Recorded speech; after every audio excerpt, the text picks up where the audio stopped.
Kata Nabi, kalau sholatnya ingin sempurna dimulai dari wudhu. Yang pokok dalam wudhu itu ada 4, sisanya sunnah.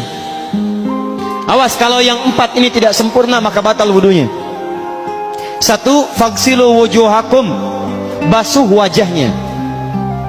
Kalau disebutkan wajah dalam bab wudhu, itu tidak ada yang lain kecuali bagian tampak muka, gitu ya. Kalau yang punya jenggot, itu termasuk janggutnya di selai-selai. Sifat wudhu cuma ada 3. 1, pakai keran. 2, pakai gayung. 3, air yang mengalir. Ya, seperti di sungai ada air mengalir, itu nggak ada masalah. Tapi kalau menggunakan gayung atau semisalnya, Nabi itu diriwayatkan dalam hadis itu sangat menghemat air.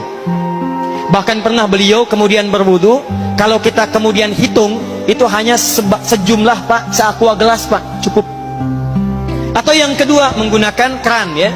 Kalau sekarang kita ada keran, contoh ini kerannya. Ya, kerannya agak tinggi sedikit. Dan kita sesuaikan.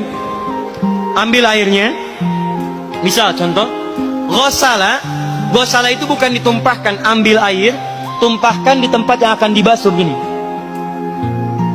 Yang telunjuk itu kemudian menghapus atau menghilangkan kotoran di sela-sela mata, contoh. Yang jempol menghilangkan kotoran di sela-sela telinga bagian belakang di sini. Ya. Kalau misalnya saya mulai ambil airnya, kemudian saya tumpahkan di sini. Yang telunjuk membersihkan di jari-jari di sini, di sela-sela mata. Yang jempol kemudian membersihkan di sela-sela di bawah telinga sini. Kemudian selesai. 1. Tahan sebentar ya, ini praktek dulu sebentar. 2. Wa aydiyakum ilal marafiq, ini yang sering keliru. Dan tangan sampai siku. Jadi saat kita mengambil air wudhu, ambil airnya, tumpahkan dari sini ilal marafiq sampai ke siku, ke sini. Balikan lagi ke depan. Jadi bukan kerannya dibeginikan, sikunya dibeginikan, takut, bukan. Jadi bukan siku diteruskan ke bawah. Yang tepat itu ambil airnya, kemudian basuh dari sini sampai dengan ke sikunya. Hati-hati, ini ada maknanya. Dan jika benar di hadis Muslim, jika orang wudunya benar seperti ini, maka bersamaan dengan jatuhnya air wudhu itu, jatuh pula dosa-dosa dan kotoran yang melekat pada anggota tubuhnya. Tidak cukup dengan amin, nanti kita lihat dulu. Tangan selesai, pindah kemana? Bukan ke rambut, tapi kepala. Jadi dalam bab wudu yang diusap bukan rambutnya, kepalanya. Itulah keadilan Allah. Kalau yang diusap kepalanya, semua manusia yang hidup pasti punya kepala. Tapi kalau yang diusap rambutnya, ada ketidakadilan, karena tidak semua orang punya kepala, punya rambut. Tuh. Nah sekarang lihat sini. Ketika kita diminta mengusap kepala, bahasanya masaha. Masaha itu begini. Ini saya punten. Bismillah. Ini ya. Ambil airnya, tumpahkan, baru kemudian diusapkan ke kepalanya.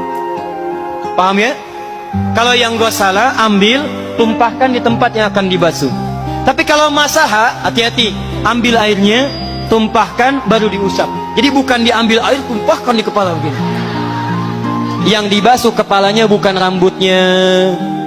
Jadi kalau ada laki-laki sudah dandan, sisiran, rapi, tiba-tiba keran dibuka, yang diusap cuma rambutnya, ulak. Itu batal wudunya. Tidak sah. Harus diulang. Terakhir kaki dibasuh sampai dengan bagian mata kakinya, dan ini tidak perlu saya terangkan karena mudah bagi kita untuk mempraktekannya. Tapi yang ingin saya jelaskan satu ini saja. Perhatikan baik-baik. Yang 4 ini wajib wudu. Tambahannya sunnah. Niat dimasukkan dalam wajibnya. Lihat sini. Kumur-kumur sunnah. Telinga sunnah. Istinsyak sunnah. Yang 4 ini wajib. Tapi terlepas dari wajib dan sunnahnya, perhatikan baik-baik. Kenapa ini disebut dengan wudu? Dan hebatnya Al-Quran mengistilahkannya dengan taharah. Taharah.